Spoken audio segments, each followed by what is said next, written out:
In a world with only hot takes, Two college friends try to cool down sports media. join Jack and Jared every week as they tackle the biggest stories in the NFL. And give the reasonable football analysis you won't hear anywhere else. Welcome to 710 Sports. Welcome back to episode 20 of 710 Sports with Jack and Jared. Thanks for joining us. Episode 20 after week 11 of the NFL season. Bit of a slower week, I'd say, in general. Especially that 1 o'clock hour. Wouldn't you say, Jack? I would say, as someone who watched the Jets Patriots game in I believe its entirety. I believe its entirety. Kind of a slow game. I think I missed part of the second quarter. But yeah, that was definitely slow. I'd say a lot of slow games. I liked the Sunday night game. Chiefs Chargers was pretty interesting. I watched most of that. That was more interesting game. Right, came down with that classic Chiefs game winning drive. Classic Travis Kelce touchdown with a minute left. Like Patrick Mahomes to Travis Kelce. That's obviously.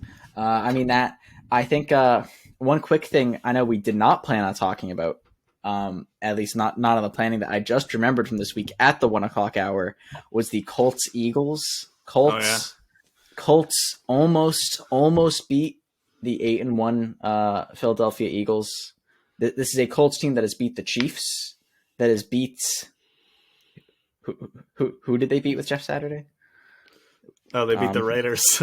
The Raiders. Oh, geez. Put them on the list. Put them on the list. Kind of unfortunate. I know that I saw jokes like what's the joke that the Eagles getting a return call for the missed face mask from the Monday night game against the Commanders, and I guess they had missed a big face mask call towards the end of the game somewhere in favor of the Eagles. Eagles were probably the better team. I was kind of surprised the Colts had it that close. Still pretty interesting, but yeah, unfortunate. But it was not the shellacking many would have expected, which I think find interesting. No, in fact, the Colts were up most of the game. The Colts defense actually isn't half bad, and it's really funny when you take and you add Jeff Saturday to the equation, and then you also add Matt Ryan after he was benched, and then you add in Jonathan Taylor, who I believe had been injured. He had been injured, or he must not have been 100% because he's not been performing too well over the season. So I think it's probably that he's missed some games. I think I'm sure that Jeff Saturday has helped the O line a bit and maybe the run game, but this Colts team was underperforming. I guess maybe we could have thrown anyone in there and they might have had more success. But yeah, no, as for me, the 1 o'clock hour did not go very well. I think, I couldn't find a single game I wanted to watch. So I went to the old red zone method and promptly fell asleep. So that was we're not going to talk much about the 1 o'clock games. If the Patriots Jets wasn't your cup of tea, then hopefully you watched the Ravens Panthers. That game had the same score for the 90% of it. But how about that 4 o'clock hour though, Jared? I'm sure you were more awake then. Yeah, I guess we can jump right into that. Might as well. May as well. Yeah. We'll talk about the couple things we'll talk about at 1 o'clock. Like the thing we'll talk about, we'll touch on later. Right. So I guess I'll start with if we're gonna talk about this Cowboys Vikings game. My general sense of what I feel after the game, after this bounce back win after losing to the Packers is just sort of like the idea that true beauty is fleeting, right? And that's how I feel because I caught myself when they were against the Packers at 4:30 in week 10. I caught myself realizing that I thought this team might actually have it in them. This team might actually be able to win. They might be able to go to the championship game first time in 25 years. And at this point, that stat must be outdated. It must be 26 years or something. But yeah, I think it's 27. But anyways, I started thinking maybe this is a different year, and I've never seen a defense this good. right? But the defense falls apart late against the Packers, and I haven't been that frustrated. I don't know, in a long time. And so now I'm back to regular grounded, just eternally disappointed Cowboys fan. And so although it was fun to watch, certainly a lot more fun than watching a blowout in the other direction, I still have a certain fear that this isn't really gonna keep going like this, in the sense that this is the first time all season that we saw the offense and the defense actually both show up together in the same game. And people will say it looked scary because it did against a good team. But I don't know if I see that happening, every week. I don't know if I see them getting lightning strike twice, 6 or 7 sacks in a game. Kirk Cousins sacked more than he ever has been in his entire career. So I don't know. I think that it was just the type of game that everything was coming together. The Cowboys came off a tough loss to the Packers. The Vikings just had their biggest win of the season. And so it was kind of like everything aligned to make this a really easy blowout win. So that's kind of my take on, besides just the fact that like Parsons is electric. First play of the game comes out, strip sack on Kirko 2 chains. It's just crazy. Like, and the addition of him as a pass rusher has opened it up so that all these other guys are getting sacks. Armstrong's got like 6 or 7 sacks in the season. DeMarcus Lawrence is the one getting paid the most in that line, and he hasn't been nearly as productive as some of the other guys, but he gets some, one-on-ones because of Parsons. Yeah. If you don't double Parsons, then you're going to have a bad day. Yeah. And that's kind of what we saw. The Vikings O-line, they just couldn't protect Kirko, and that they got to be able to get the ball to Jefferson, and if they're sacking Cousins, they're not going to be able to do that. I don't know. What are your thoughts on the game? Yeah, for me, that was one of the big takeaways, that the Cowboys offense, right, they scored a fair amount of points in that Packers game, but generally their offense had been feeling kind of weak. It had been feeling kind of like, kind of anemic. It was an SAT word I thought of for this, to describe their offense for most of the season. But this game, right, against a team with some defensive stars, right, with Zadarius Thomas. Is that his last name? Zadarius Smith. Yeah. 1 second. Zadarius Smith. There you go. Don't know where Thomas came from. Harrison Smith. The Patrick Peterson, the other safety. They have 2 good safeties. They had a good defensive line. Like against a not like terrible defense, against a defense that's at least middle of the pack. I'm not sure what it is statistically. Like, I'd have to check the stats, but at least a defense that at least feels middle of the pack. This does not feel like a 2010 Patriots where you have Gronk and you have Randy Moss still. I forget if there's a team that had both of them. I don't think there was, but like it's not like some of those years where like amazing offense, terrible defense. This is like they have at least middle pack defense. Cowboys put up 40 points on them. And I was like, that's a pretty impressive win. Bills couldn't put up 40 on them. Cowboys do. Like, yeah, I know. But the Vikings defense is kind of a bend don't break. They come up with kind of big plays where they need to, but they haven't been particularly stunning otherwise. So I don't know statistically if they're middle of the pack, but there's certainly nothing to write home about, like you're saying. So but they're not they're not bad. They're not terrible. Yeah. Listen, 40 on anybody. You take 40 on anybody.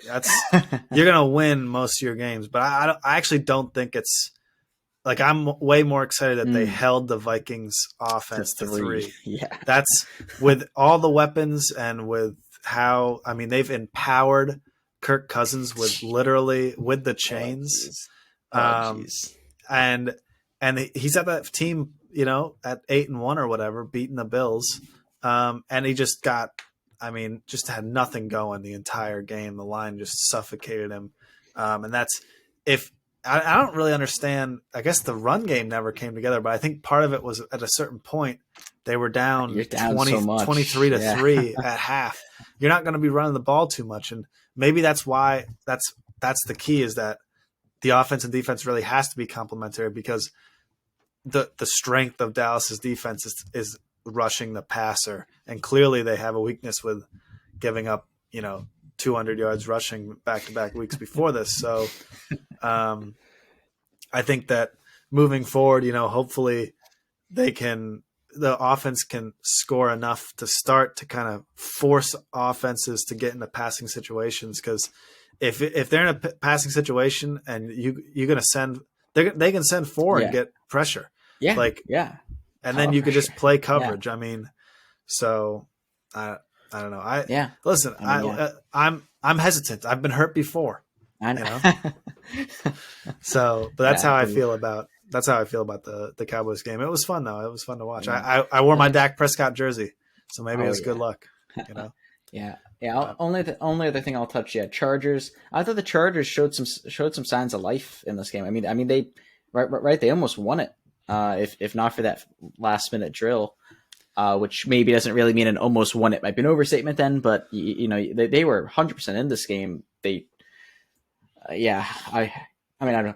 The ending was kind of, as I put it, it was, I think I took a note here. I don't know. Maybe I didn't. Chargers suck. That's what I put. There you go. I was checking my notes. That's a quick turn from, they showed something here. They really did my notes say Chargers suck. I say Chris Jones, too good. The defensive tackle of the Chiefs stops the sussy quarterback run that Herbert was going to try. Cause when they get the ball back and they had timeouts and stuff, they could have made a drive. Herbert was going to try to do what Mahomes did, where they were in man coverage, rushing for no one on the QB. He potentially could have ran for like 20 yards, but nope. Chris Jones puts a stop to that. That was a good play. And then the next play, the one that gets picked, Chris Jones was getting insane pressure. It may as well not have been blocked. He just like swam move or something past the interior lineman, and like that's what forced Herbert to throw a pass very early, a pass that probably shouldn't have thrown. But it's not really at that point, right? He's under so much pressure. I was going to just laud the Chiefs defense there and also say they had Derwin James on Kelsey, and they know Kelsey's the number one target on that offense. And he just got off the drag route, the tight end drag route, lined up. I don't think he was lined up in a receiver position. He was lined up on the line, like as a tight end. They had Derwin James, one of the best safeties in football, I think. Right. Had him on and just didn't stand a chance. Yeah, there was a kind of like natural pick that they had with how they designed the routes. But even without that, Kelsey just was off of the line. Maybe if there wasn't that natural pick, Kelsey would have been tackled rather than running for the touchdown. But still, like Kelsey was going to get that first down. It wasn't even a pick. It was just that they were bunched up where they would usually see a pick. So Derwin James was hesitant. Had to run around. He felt like he had to play back because he's used to getting just hit with a pick. Exactly. So he played back off of Kelsey, which was a mistake. But you can't win with this when you play against that offense. But pretty good of the Chargers to keep it close. But other than that, Chiefs looked pretty good. There you go. Yeah, I'm gonna go the other direction because about Kansas City and the Chargers because I've said this about other games, but there is no time in that game where I thought that the Chargers were going to win. Legitimately, I'm sorry. I'm tired of giving people and giving QBs and giving teams cookies for losing to Patrick Mahomes. I mean, legitimately, it's just we say, "Oh, Justin Herbert's so good. Justin Herbert's so good." I think he's beaten Mahomes twice, which is decent. It's better than a lot of people. More than I thought. So I mean, it might have been only once. It might be like he might be 1-4 against them or something. But they lost both games this year while they were up. They were up in these games, and they still lost. They had the Chargers had opportunities. They had an opportunity at the end of the game before they gave the ball back to Kansas City. They had an opportunity, with what was it? Was it like a 2-minute drill? Right? They had a full 2-minute drill. Minute 40 left on the clock. Am I wrong, or was it less than that? The Chiefs had a minute 40. Oh, okay. So the Chargers had like 40 seconds or something. Yeah, exactly. It was like 40 seconds, but 3 timeouts. Whatever. It was something like 40, but they had 3 timeouts. 40 seconds and 3 times out. Sure. Times out. You just need a field goal, and you throw a 3 pick. checkdowns. Yeah. Like exactly. That's what I'm surprised with 3 timeouts. You're telling me you can't get a 10-yard drag route 3 plays in a row, and then take whatever. Maybe you wouldn't literally do that, but you can't get 2 10-yard drag routes. No. Hope that they're dumb enough to play prevent defense. I don't know. It's I don't. I'm just like, my notes here says that Justin Herbert is all hype and no bite. How many games do you have to lose for people to start questioning how good you are? I mean, I like what he looks like too. Hey, I like his arm talent, but hey, the dude's 500 this year. I that's the think he was second coming under of Christ 500 you're last talking year, about. wasn't he? Or was he not 9-7 last year or something? I don't. The They were. dude's I think they were like barely yeah. 500 on his career. Yeah. Like, I think he might be under. I don't know, but Hey, listen, it's the system holding him back. Stop the count. Sorry. yeah, it could be. Not trying to put it. Yeah, but no, it's yeah. I mean, It I could don't. be. Yeah. Hey, I even understand that my the opinions Chargers on are her. cursed. I know that the Chargers are cursed. I agree. I'm not saying it's all Herbert's fault, but come on, Kansas. Like you could tell everybody knew we're going to give the ball back to Kansas City. And we're only up 4. It's over. It's over. You could never. Oh. I was hoping for the Chargers that they'd hold them to a. I mean, there's no point in kicking a field goal, but that. Yeah, but the other thing is, it's like yeah. the Chargers are 5-4 coming into this game. Kansas City is what are they? They're like 6-2, 7-2. They were 7-2. This is the Chargers need this game. The Chargers are going to be. They're at this point. The Chargers are not even fighting for the division. They're fighting for a wild card. Kansas City has locked up the division essentially. Yeah. And the Chargers can't get a win when they need it. I mean, what do we? This is the classic game where it's like the Chargers wanted it more. They had to go in and win, and they got the dub, except they didn't. They didn't get the W. They lost. So I don't know. Yeah, because even looking, I know we're about to get into our next segment, but even looking at the thing for the next segment, yeah, they're not like there's even another 6-4 team at because I know the Jets are also 6-4. Jets are above them. Yeah, so they're in the 9th slot right now. There's at least 8 teams ahead of them in the AFC. They're in the bottom half of the AFC. Oh yeah, right. If there's 8 teams ahead of them, they're bottom NFC team. Huh, look at that. But yeah, I mean, you want to get into get into this segment. Yeah, we're gonna do an Among Us segment here. This is our segment where we try to find an imposter in the group. So we're looking at currently the playoff teams, sort of like what you would say standing wise, the best teams in the league. And I don't think that there's really that many teams outside of these ones that you'd argue are the best team in the league. Because we're more than halfway through the season here, getting the playoffs. At least getting the picture.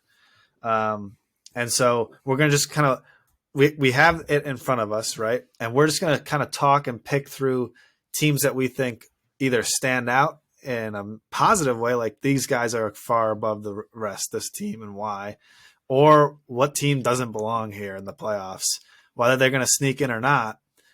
You've got certain teams that are in here on a 6th, 7th wild card. Do they belong? Are they impossible? So we're just kind of freelancing this one, but I think I got plenty of notes here. But Jack, do you want to kind of start? I know. Ooh, do I want to pick the first imposter? Well, I think I'm looking at this relatively right. We have this. We're looking at the standings right now. The Dolphins are the 2 seed in the AFC. Yeah, they're the 2 seed in the AFC. That is kind of suspect to me. Oh, really? I'm kind of cold. I'm kind of cold on the Dolphins. Dare I say? I know. Really? I've been all season. I know. The first couple of weeks I was ice cold, and then they really started to impress, and then I was like, okay, fine, I'll accept that they're a top team. But I don't know. I think that they're a playoff team, 100%. 100%. I think they make the playoffs, even just based on their record. Like, even if you forget, hey, no, I mean, even I mean talent. Like, I'm not just talking their record. I even mean talent wise. I think they're a playoff team. But I don't know. I think that Patriots Dolphins game week 1 was a lot closer than the scoreline makes it look. The scoreline looked like it was 21-7. I've been thinking about this game. The scoreline looked like it was 21-7, and it was, right? Right, it was. But that game was a lot closer than a 21-7 scoreline would have you think. Having watched that was an opening game of the season. I watched the whole thing. It was just slightly closer. There was a couple more maybe you could say high variance plays. I would say there were multiple what I would call a high variance play going in the Dolphins' favor. What I mean by that is something that, yeah, it will happen. Yeah, it's still a sign of talent. It's still it's not like a credit against you. But if you play a game 100 times, it's only going to happen occasionally. There's only occasionally some things are going to happen. Makes me kind of cold on the Dolphins. I think not cold enough to knock them out, not cold enough to say that they're like the true imposter, But I think at the 2 seed, at when you might look at it, it might look like they're competing for the top seat in the AFC, right? I do not think they're at that. When I think top team in the AFC talent wise, I do not think the Dolphins, and I think that looking at the standings, I look like they're higher up than they should be. I think they should be a playoff team, but I do not think that they're a top team in the AFC. Wow, there you go. Surprise take. I'm here to push back on that hard. Okay, do you know the losses that this Dolphins team has in the season? They are 7-3. Do you know who they've lost to? I'm gonna tell you. They've lost to the Jets, the Bengals without Tua, and the Vikings. This was all without Tua. Without Tua. They haven't lost when they've had their starting QB in. All right, and my whole take from this, which I didn't know we were going to just break this all open, but I look at all these teams, the 14 that are in the playoffs currently, and I only see 2 imposters, and one of them is kind of like a half imposter. The only imposter I see is the Kansas City Chiefs. They are the only team that doesn't belong because everybody else, I have massive question marks about. Yes. I don't feel good about any of them. Kansas City, I mean, it's obviously. What are you worried about? It's Kansas City. Like this was it was a close game, but like what, you're worried about a close game? Like they won. Their defense can give up points, and we've seen for some reason they can give up a bad game to the Colts. Okay, these things happen to good teams, but an occasional freebie, right? They toss them, So, but Kansas City, even in their losses or even in their wins, sometimes they will give up points. They gave up 27 to the Chargers. I think that's kind of a lot, but who cares? They're going to score more than that. Who cares? Yeah. They could be down 20 going into the fourth. I'd be hard pressed to bet against them. And so to say that, the other half imposter, I think right now, is Miami. Miami is like Kansas City light. Okay, it's like it's because of Tyreek. No, but legitimately, their offense. If they were down or whatever, or they needed to score, I like their offense pretty much better than anyone's except maybe the Buffalo Bills. But we've seen that not work out as of lately, right? And so I'm not going to say like I'd rather have Tua and the Miami offense over the Bills, but it's set up so that there's a system. Mike McDaniels has come in and brought that San Francisco system there, and it's working really well. Tua statistically is the best quarterback in the league. He's not, obviously he's not, but he looks really, really good on paper. He looks good in games. Besides when he's literally concussed and almost dead on the field, Miami hasn't lost, and their losses, even when he was out, are to good teams. They didn't like throw a game away to a bad team. Yeah. Like these teams are all basically 500. Because that was, I think that was the Joe Flacco Jets too. That was not the Zach Wilson Jets. I believe, which I say in favor, in benefit of the Dolphins, that the team they lost to was not the Zach Wilson Jets. Right. Yeah. I mean, so I'm all over the Miami Dolphins. I think that they might be the second best team in the league. There are other teams in the AFC that I like that could go against Mahomes and the Kansas City Chiefs and beat them on a night by night basis. I mean, Tennessee almost did it somehow. I don't actually trust them, but we've seen the Bengals beat them in the playoffs. We know that the Bills can beat them. I don't know in the playoffs, but we know they can beat them in the regular season. But I like Miami a lot. I think that they're in a different tier than pretty much anyone else. I'm gonna touch back on that. The one thing I want to say, Chiefs. I think Chiefs is that sort of an imposter, like in a positive way, like that. Definitely think so. Have to think if I was doing a power ranking right now, they'd be number 1. Can't think of a team I'd put number 2, or like a team I'd put over them. I mean, when I look at the NFC, I don't see a true imposter. I mean, 49ers are a question mark to me. They play tonight. We're recording tonight, so we don't have the results of the Monday night game against the Cardinals, but I don't know what to do with them. But I mean, the Giants just lost. Maybe you put the Giants as an imposter, but all the like there's not a team I say is a massive imposter. It's hard to call Tom Brady an imposter, especially they just got a big win against the Seahawks the other week. It's kind of like other than I don't think the Vikings are an imposter. Yeah, I think their 9-1 records maybe overinflated perhaps, but I think they're still I think there'd be a either the 1 or the 2 seed in the NFC anyway. Or I think they're a top team in the NFC anyway. So NFC not really. Yeah, AFC I definitely see some bigger Patriots sneaking in there at the 6th seed is kind of sus. We'll touch on that later. Yeah. I'll just dedicate all my Patriots talk to the Thanksgiving game segment. But all right, fair enough. And no, I should give a quick bit now. That game, because you didn't do it earlier. That game, I watched the full 1 o'clock game. I pity you anyone else who also watched. Oh my goodness. that was a Herculean effort to watch the whole game. Yeah, definitely. That game was 3. If you didn't watch it, it looked like it was 10-3. That was gonna be. I was worried that the game was gonna go to overtime. I thought so too. It looked like it was going to. It would have been like that Colts. It was the Colts Broncos Thursday night football game. It was looking like that, but worse. Yeah, and it's not. Yeah.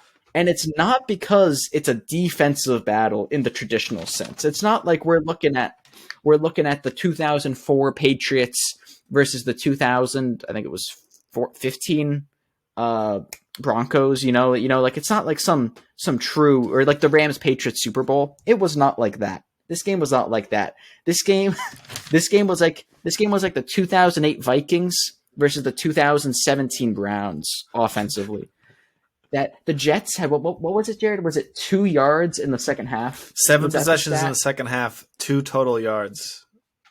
2 total yards in the second half for the Jets, and the Patriots got more yards, but they were doing what I like to call the patented Matt Patricia bend don't break offense, where they were getting down the field. They were making plays getting down the field until you get to the 50-yard line. Right? They were nailing that get from the 20-yard line or 25, whatever, to the 50. Easy.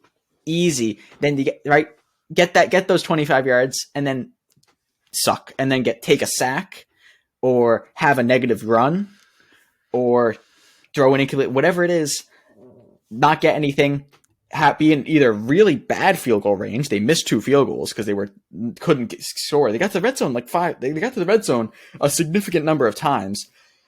They just wouldn't convert any of them. They'd take sacks, they'd get penalties.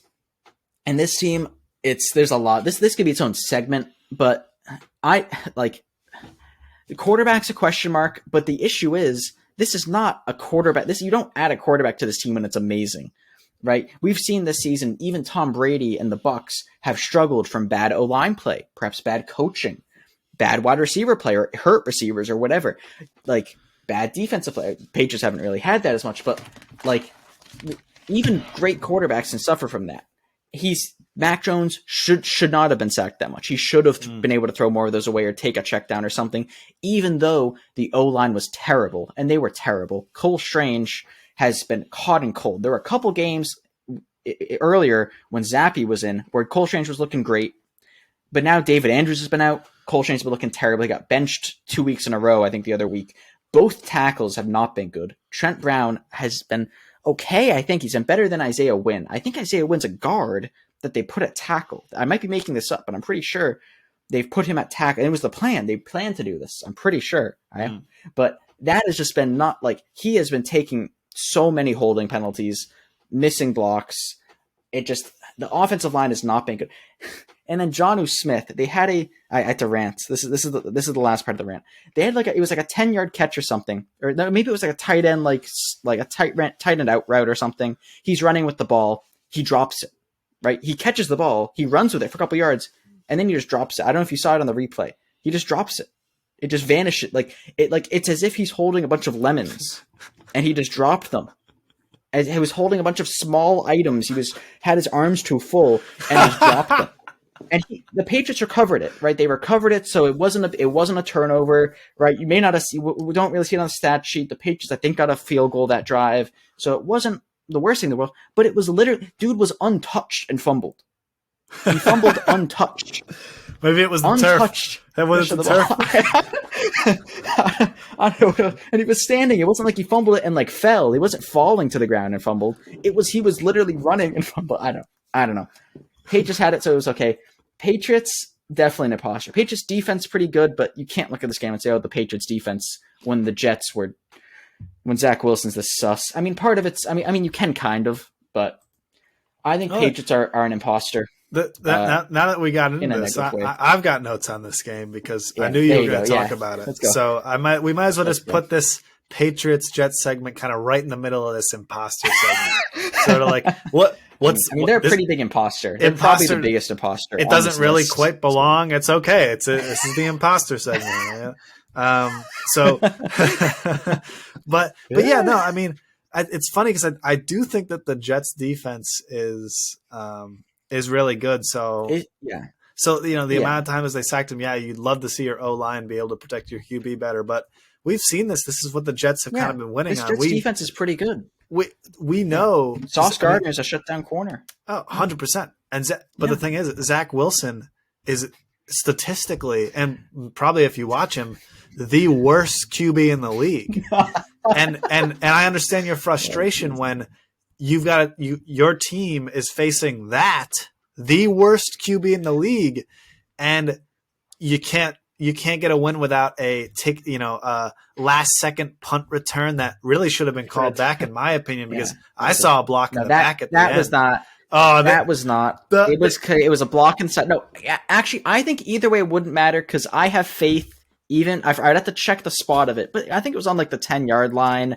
With it would have went back to the 20-yard line. I have to hope it was windy, so maybe not. I have to hope they would. I agree that it probably wouldn't have made a difference. No, I noticed it on air. I know what you're talking about. I noticed it on air too. That was just. I feel like the refs kind of were just like close. We just want this game to be over. No, I definitely know that was definitely. Yeah, no, I know. That was definitely. I think they've came out and said no. Like even afterwards, have not said. I mean, they so rarely say, "Oh, we made the wrong call." I think they've said no. That was the right call. It's a block in the side. It just whatever. I will 100% agree that looked close. I know because I watched it too. I was watching as it happened, and I was like, "Oh, geez, why are you even doing that? The guy wouldn't even tackle him. Why are you touching him?" 100% a bad decision. So it was a blessing from the refs. Yeah, honestly, I just wanted for everybody's sake, they just wanted to end it. But I don't know. You look at the Zach Wilson situation there with the Jets.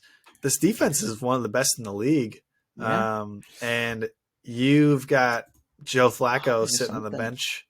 Flacco, Super Bowl champion Joe Flacco. They should have made a move before the trade deadline and gotten a reasonable backup. Jared, we have breaking news. Oh, what do we got? From an hour ago. Okay. Schefter is reporting Jets head coach Robert Saleh told reporters that he's not committing to QB Zach Wilson as his starting quarterback for Sunday's game versus the Bears. Jeez, I certainly hope so. This is also after stuff I think Zach Wilson had a very suspect post-game conference. Like after the game, he was very hesitant to take blame or to kind of I don't know, take a sort of responsibility. As opposed to Josh Allen, he'll throw a game away and he'll just come out and be like, "Yeah, you can't win when your quarterback sucks as much as I do." He'll go out and say that. And yeah, he's in a different position, but still, it's like that game. I heard about upset with him. I heard about this press conference, okay, and I saw the sound clip where basically the end of the press conference, after the whole press conference, the end of it is a reporter asked Zach Wilson, "Hey, the defense basically allows 3 points the entire game, and you guys can't get a win. Do you think you let the defense down?" And Zach Wilson said no. And then that was the end of the conference. He left after that. And that is a dumb answer, okay? And I 100% understand the whole not taking responsibility. I watched the whole thing. It's not quite as bad as it's not quite now. It is bad, but it's not quite as bad as the one clip would make it sound. He says some of the right things, but he doesn't quite say them how you'd like him to say them. He seems really nonchalant and kind of. He seems upset, but he seems kind of arrogant. He seems kind of like well, of course, if we'd play better, we'd play better. You know, it's sort of like he blames the weather at some point. There is a certain lack of accountability, but it's Yeah. not. I wouldn't say it's as Yeah. it's what It the wasn't as media is toxic. making. Yeah, Yeah. I wouldn't say it was I know what you toxic, mean. It wasn't. but regardless of whether it's the press conference or this play on the field, he needs. I mean, it comes down to. He's got 2 yards, 9 completions in this game. He's got 2 yards in the second half. This is the offense he's running. And even before the punt that they basically, it's a 2-minute drill and they couldn't convert, so they punted the Patriots, who end up bringing it back to win the game. In that 2-minute drill, they just need a field goal. It's a 2-minute drill. And this is exactly what you give Mahomes, and he's able to go down and within a minute get you a touchdown. Zach Wilson, I mean, can barely get a first down, and he can't really in the second half. And on that 2-minute drill, he throws a point blank pick six to the Patriots. I don't know if you remember this, and the Patriots guy just drops it. I mean, straight up cut in front of the curl route, was going to be gone. I remember that. And the Patriots guy dropped it. This is how bad this dude is. I mean, and I said this a couple weeks ago. Devin McCourty, literally, do I have anything to kind of simulate this receipt? Here, look at this for those on the video podcast. Literally, Devin McCourty had a ball, hit him in the hands like this, and drop it. Like, literally, his hands were right in front of his face. It's as if Zach Wilson threw to him. It's as if he was doing a curl route. This is a different play now. Because it wasn't a curl route. He was a safety. But, like, it was as if he just did a curl route, turned around, the ball hits him square in the hands right in front of his chest. And he dropped it to say he's a safety, not a receiver, for a reason. But, like, wow. Like, Zach Wilson is lucky to not have any picks this game. Play the tape 2 weeks ago when they beat the Bills. I said that this was a fluke game because Zach Wilson threw at least 3 picks that were dropped in that game. I said it on this podcast. I said he played terrible and they somehow still won because the Bills defenders just dropped interceptions. And I mean, team, so and that team has talent on it. The team has a lot of talent. So I don't know. The Jets are an absolute. It's a shame because the defense. It's basically the Broncos. It really is. It's the Broncos, but not as much hype. That's all it is. So I'm all for definitely Patriots, big imposter. Dolphins, one thing I'll just say about Dolphins, last thing, because I looked it up, but I did not say it because I got sidetracked by Patriots ranting. In the Dolphins' home field advantage, that the away side in afternoon games, the away team the temperature on their sideline can be 30 degrees hotter than the temperature. That's a lot. There's a difference between 70-degree weather and 100-degree weather. And I can only imagine that difference being even more so when you're actually doing something that isn't sitting at the beach. If I'm sitting at the beach or sitting in my room, I feel a 30-degree difference a lot. I can only imagine if you're playing a football game. And that was the conditions they played the Bills in. They played the Patriots in. Don't know about other games. Just wanted to say those 2 games, those 2 victories were with northern teams needing to go to the cold. I believe the Dolphins will now have to go to the cold. They play the Patriots week 18. It's a classic at Miami week 1, at New England week 18. So that'll be an interesting game, especially because that game will probably have playoff implications. But that 100%. Game will not be getting a 30-degree temperature thing. They're going to be a passing team. I'm hoping for snow that week. It's like January 5th or something. I just wanted to say that they some of these games have been home games with one of the what I have to imagine one of the biggest home field advantages for a team based on stadium. That's all. That's the end of my Dolphins hate. Hey, no, I agree with you because we'll talk about it at another episode. Yeah, no, I mean I agree because we haven't really seen them. I can't think of them going out on the road and having that offense be as high octane. They play the Texans next week. What is their schedule? Oh, do they play a good team? They play the 49ers December 4th. Oh, that's interesting. They play the Chargers, Bills, Packers, Patriots, Jets. That's not an easy schedule. Packers did lose at some point. They lost on Thursday night, right? They lost on Thursday night, yeah. But I wouldn't call the Packers a freebie the way the Texans are. Other than the Texans, they have 6 hard games to end the year. You know what? If the Jets have Flacco, I call that a hard game too. I call Jets with Flacco hard. There, enough on the Dolphins. 100%. Enough on this. I think to wrap this up, I think I'll just say that once again, I won't go through every team currently in the playoff picture, but I have problems with every single one of them, and I even have problems with Kansas City. Like I said, the defense can give up points, but if you want a specific, but Jared, I'm a Ravens fan, and I want to know. Drop a comment, okay, in the video podcast. I will answer you why I think the Titans are an imposter, why I think the Ravens are an imposter, why I think the Bills, Seattle, Cowboys, I don't care. I don't discriminate. They're imposters, okay? I haven't seen enough from anybody. Cool thing for the Ravens. I mean, because Ravens, sometimes they have trouble getting stuff going offensively. Super hot and cold. Yeah, super hot and cold. Kyle Hamilton's been looking good. That was I know he was mock drafted to go like top 5, which was kind of crazy for a safety, but he fell to the Ravens at like 14 or something, and I guess he's been performing well. But that's all. Just I like safeties, so I wanted to shout that out. There you go. All right, so let's go to the Thanksgiving games here. Thanksgiving games. Looks pretty excited. 12 o'clock. Yeah. Oh, yeah. Like Thanksgiving games, like a lot of games on that holiday. Not much else to do. You're at family's house, exactly, or something. With family, games on the TV, eating turkey. Ooh. You're at the family eating turkey. You look at the television. You see the Lions putting up a stinker on national television, and then you see the Cowboys putting up a stinker on national television.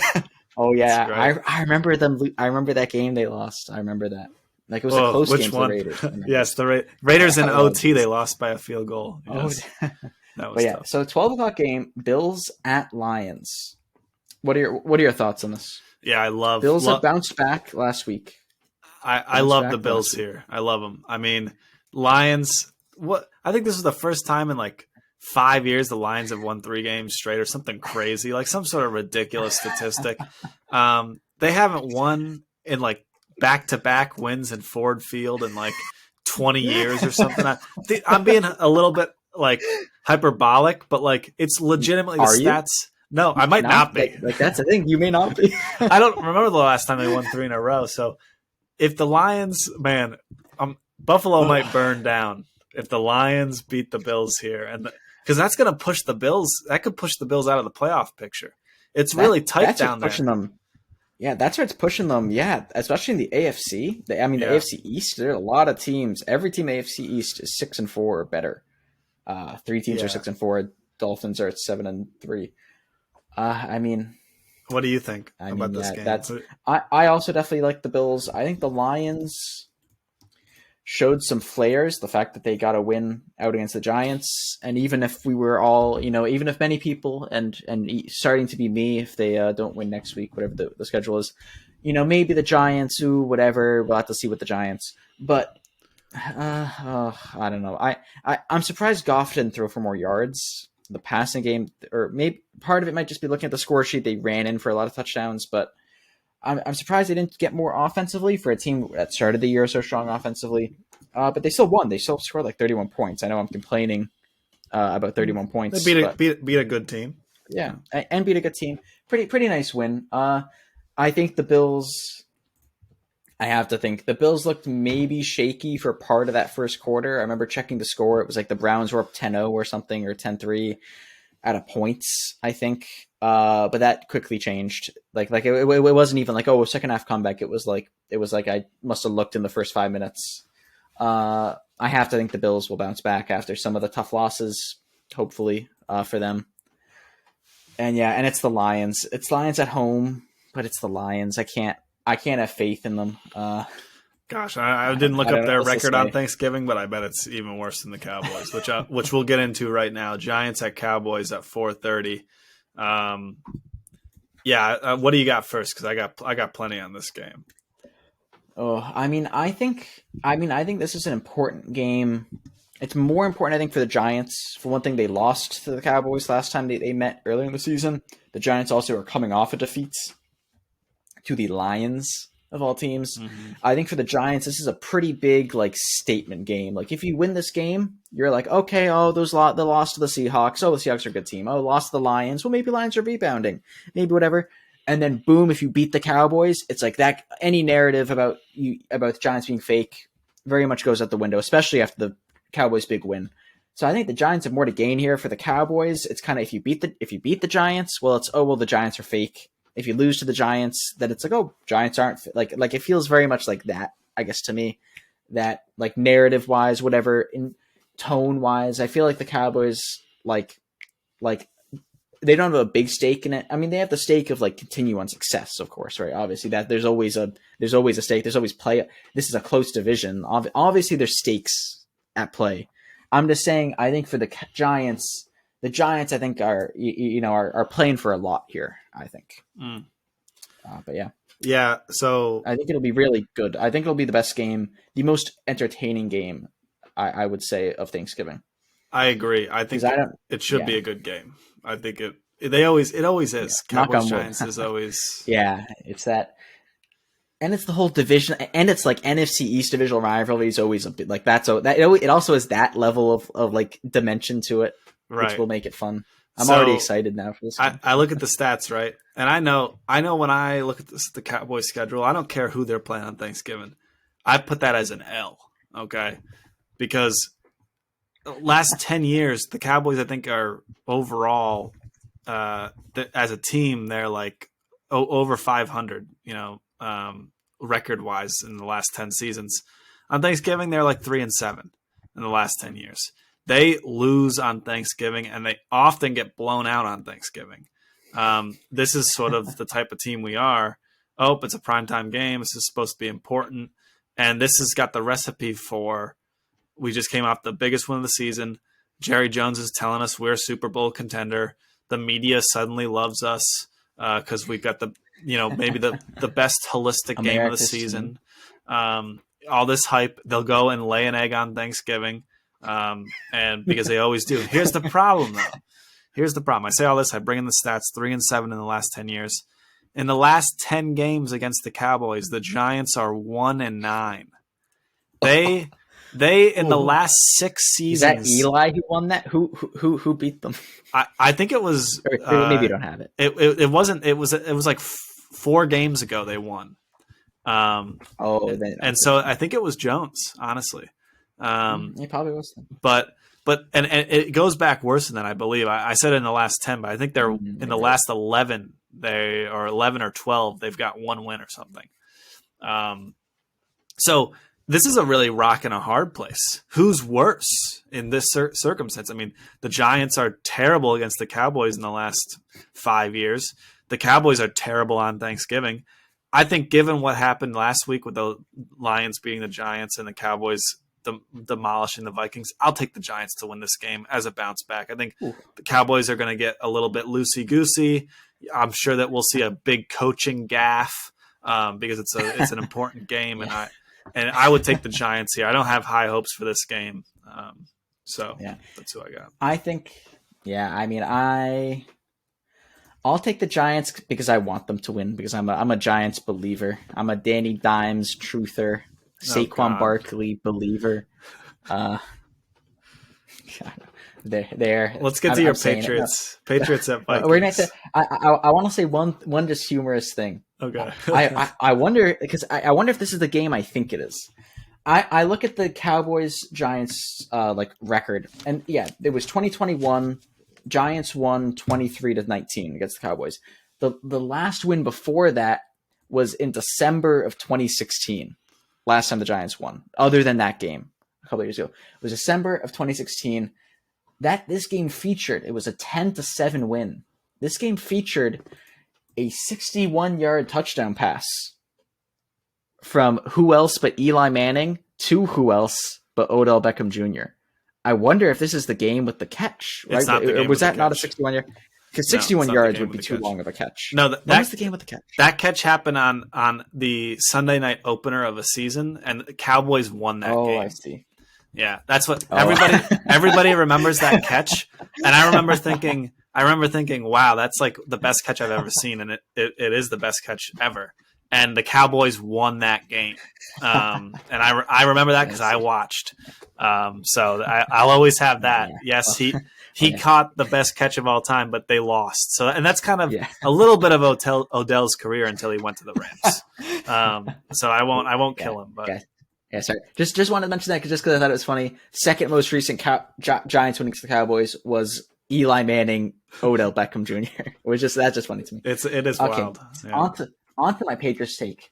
I am hammering the Patriots here. I know what you're thinking. You're thinking Patriots. They just put up 3 points against the Jets. Who does that? I know what you're thinking. Vikings. They're prime for a bounce back game. I know what you're thinking. I know. I just ranted for like 5 minutes about how much the Patriots suck and about how they're the imposter. But if there's one thing that game showed you, it's that Bill Belichick can still get in a bad quarterback's head. And I don't think Kirk Cousins is a bad quarterback if it's 1 o'clock. If it's 1 o'clock, yeah, sure. But we're talking prime time Thanksgiving night football. I think, and Kirk Cousins was getting uncomfortable against the Cowboys. Yeah, Cowboys pass rush is better. Is it? Question mark. Is it? Page's pass rush has been amazing. But like it was even week 1 against the Dolphins. More that's its own thing. Not gonna get back on that. Like, and the Vikings are out their whatever tackle. I think they're starting left tackle. Whoever the guy who Micah Parsons, right, didn't have to go up against and was wreaking havoc. Yeah. Right. He's still gonna be out. And I think the Patriots defensive line, I think they're gonna wreak havoc. I think Bill can do this he can do it to Justin Herbert. He can do it to Zach Wilson. I think he's going to do it to Kirk Cousins. I was listening to the sports radio on the way back from the gym. No, on the way to the gym. And here's what they put it, right? They're cold. They're cold in the Patriots, as always, with the sports radio. But they were saying, even with that, the guy who was warmest, generally most forgiving, I would say, he was saying that Bill Belichick, and everyone else was laughing, even the guys who were ice cold on the Patriots, they were agreeing. They were laughing along with it. Bill Belichick is going to Jared Goff Kirk Cousins on TV. It's not going to go. This game will be a low scoring game. They're going to run. It's going to be one of these trench battles. Patriots defense is going to be so good. Cowboys defense held him. Patriots defense is pretty good too. Kirk is going to get uncomfortable. Patriots offense showed some signs of life. It did not convert to points. Not at all. But I think the Jets defense is a lot better than the Vikings defense. There was missed field goals for the Patriots. Maybe David Andrews comes back. Hope. But I just think I'm hot on the Patriots for this game. Maybe it's just prime time. Haha, Kirk Cousins in prime time. Haha. But like maybe I'm making too much of that. And it's not that big of my decision here. But it's more what I think is defensively Kirk is going to get very uncomfortable. I do not think the Vikings, will be uncomfortable in this game. I trust the Patriots secondary. Always good. I'm going to hope they can contain Justin Jefferson. They could not do it to Stephon Diggs in the playoffs. No, it was Gabriel Davis. They couldn't. I mean, both of them. But I'm going to trust that the Patriots will squeeze out. It's going to be low scoring, right? If either team scores more than, let's call it 16 points, maybe 20 points, if either team scores more than that, Vikings win 100%. 100% of the time. Okay. If a team scores more than maybe 16, 20 points, but I don't think one of these teams is going to score more than that. Wow. Hot take. That was going to be. Now I like all your takes. Your takes are actually good. They're sound. I'd even say that they're reasonable. Besides you hammering the Patriots, I wouldn't quite hammer them, but you've got sound takes. You almost convinced me, except you don't, because like I was going to ask you, how many points do you think the Vikings are going to score? Because the Patriots still have to score more. You know, I mean, I understand, but if you take away the punts and you give back the field goals, so if we take away the anomalies of that Jets game, they scored 9 points, and I know the Jets defense is a little bit better, but what are we going to get? Are we going to give them, like you said, 16, 3 field goals? You can give the Patriots 16. I have faith that even a bad Kirk Cousins will put up 21, especially after what happened in Dallas. I understand that Judon is the leading sack leader right now. So if he blows up the game, then you're right. The Patriots will win this. I don't know if I see it. We'll see. We will see. I know. Hammering Patriots is but no, that's definitely. Hey, but I like the conviction. They have to contain them to sub 16 points. It can be 16, but if it's 16, that game will end in a tie. Okay, or a Patriots loss by a field goal in overtime.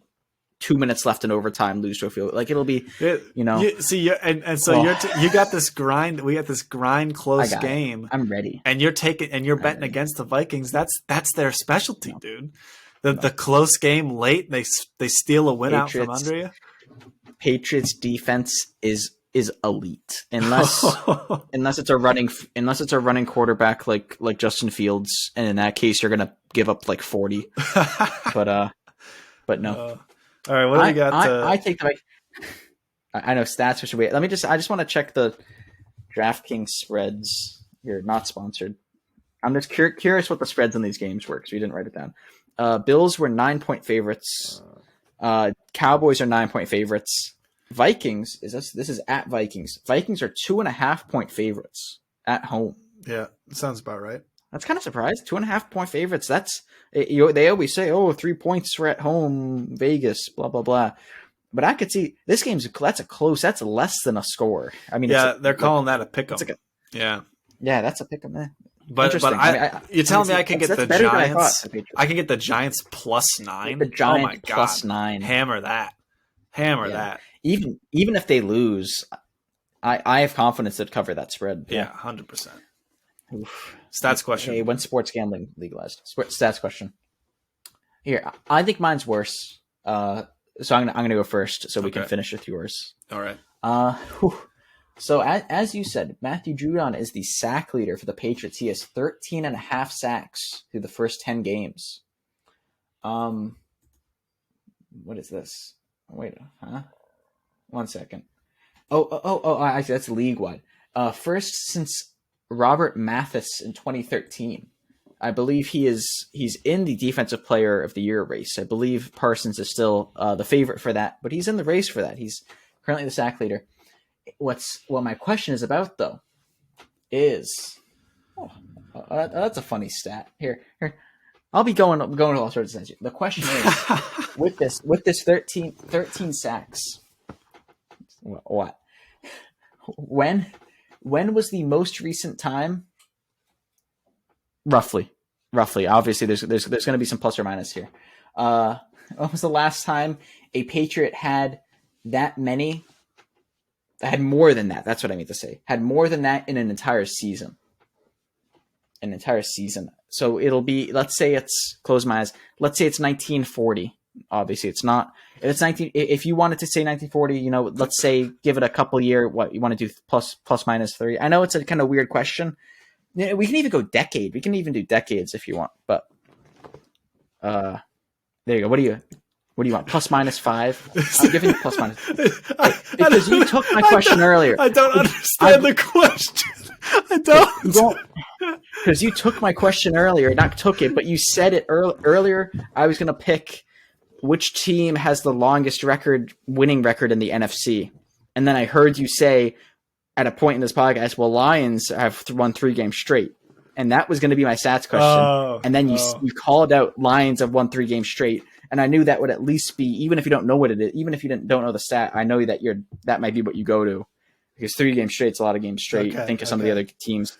That's why. So I've completely flustered you. I've had to audible and I'm flustered. And I was trying to pull up the stat. Okay, so the question is, Judon has 13. Here's the question. You asked me a question.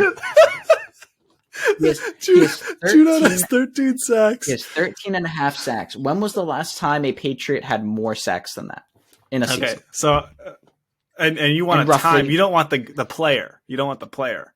Or you can do player. You can do player. You can do decade maybe even, or at least like I'll give you a plus minus 3 maybe. So if you guess 1960, you get down to 57 up to 63. Like whatever, maybe plus, that's a good deal. Minus 3 or player something. I'm trying to think of those like good defenses in the early 2000s that were winning Super Bowls, and I'm trying to think of like who would have been the dominant guy in the line. I mean, I'm starting to wonder if maybe in the whole Bill Belichick era there wasn't a guy who like was the like the sack leader in the sense was like getting all the sacks in a certain season. But I feel like I just feel like there's probably a guy that I can't remember that I'm forgetting. That was there. Oh, here's actually one side note that I will say: the last since 19. Oh, here we go. Let's go. Since 1982, there have been 3 times the sack leader has had in the league has had less than 13. It was 1982. There was 9 sacks, and there were a couple 12 sack seasons. Sean Merriman for the Chargers, but it's almost always, even with when there were fewer games. Those are the only games since literally 1960. There are only 3 games after 3 seasons after 1960 where the sack leader had less than 13. This is a separate note. I just wanted to give you, for time scale wise, that historically sack production has been relatively consistent. Yeah, I don't know. I'm gonna say I'm dumb. Wait, never mind. I'm really dumb. I'm gonna say 2004. All right, I'm saying 2004. We've lost control of the podcast. I can't even read. I've lost the ability to read. I was counting how many games were in a season, or how many games the player played, not how many sacks they had. So I was like, all these. There are a lot of 16 sack seasons over here. Wow, a lot of 16 sacks. 15 sack seasons. Wow. Okay, I have to breathe. It's not that. That's why I was saying this to highlight the Patriots pass rush and how bad it is. I'm about to die live on podcast. No, there are 2 Patriots seasons ever with more than 13 sacks. Really? They're both by Andre Tippett. In 1984, he had 18.5 sacks, and in 1985, he had 16.5 sacks. If I look at that, is that right? Oh, wait, 1984? Oh, I see. The Jets got 22. Yeah, there's only 2 seasons with more than 13 sacks. If you go back to that, like, if you look even recently, last year, Judon got 12.5, so that's pretty close even to this. That's the 4th place. Was 2 of the top 4 Patriots sack leaders in a season are Judon. I mean, it's 2 dudes. Each of them has 2 years. You get Chandler. There's a year of Chandler Jones in there. He's pretty close. That's who I was thinking. There's a year. What I was laughing about when I was reading this, Mike Vrabel in 2007.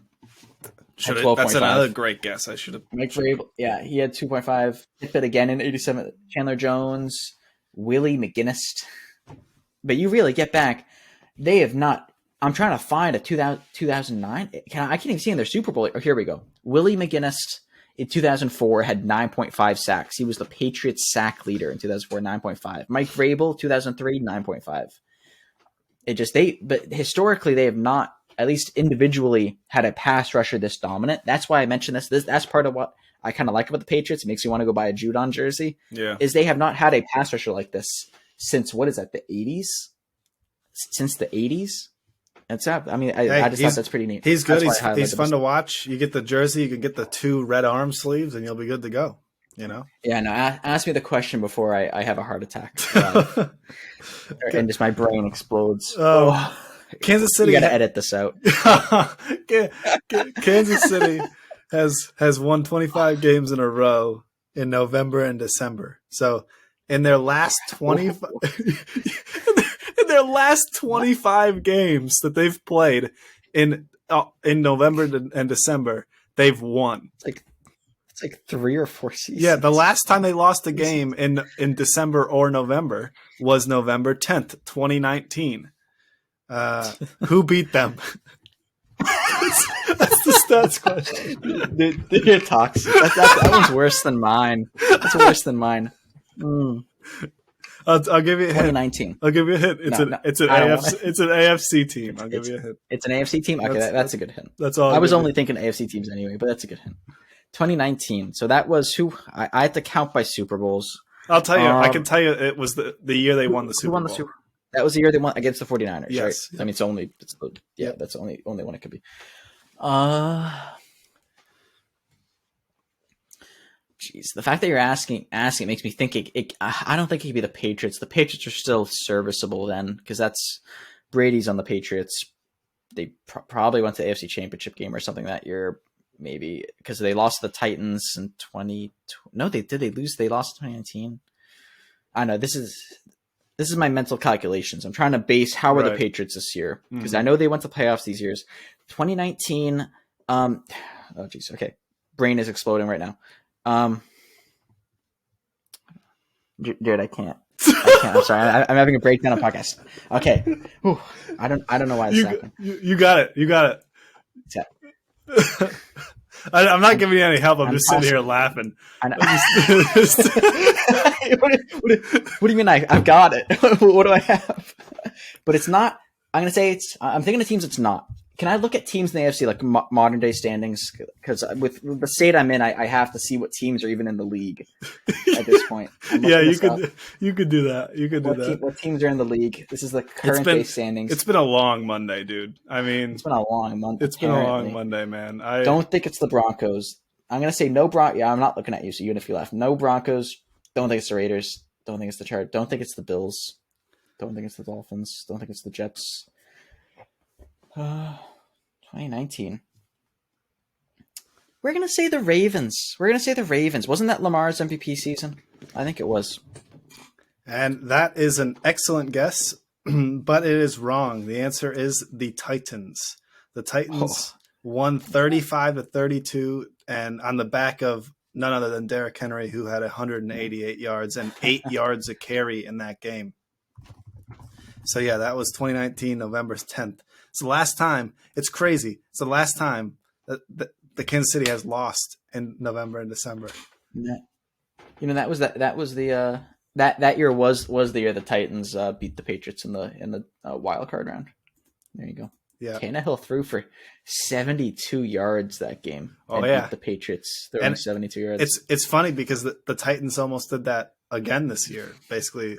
Like just terrible offense, and then still almost beat Kansas City. But yeah. Hey, listen, guys. I think it's thanks for sticking with us. We kind of lost it there at the end. We kind of lost the thread. I apologize. Hey, me too. I didn't prepare a stats question, so I had a last minute one, which was that Lions thing, and it was not at all like so. I had no, and I was all over it. That's how good I am, Jack.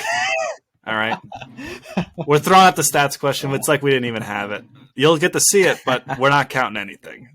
We're just saying, forget it. Which is a good thing. Is we're not counting it anyway because neither of us got anything. What do you mean we're not? Hey, I'm trying to help us out here, Jack. Jesus Christ. All right.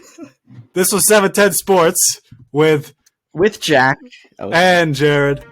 Thanks for joining us. Episode 20. We'll be back next week with Jack P. Spin Setters. Don't forget. Yeah, I know. We'll see you next time. See ya.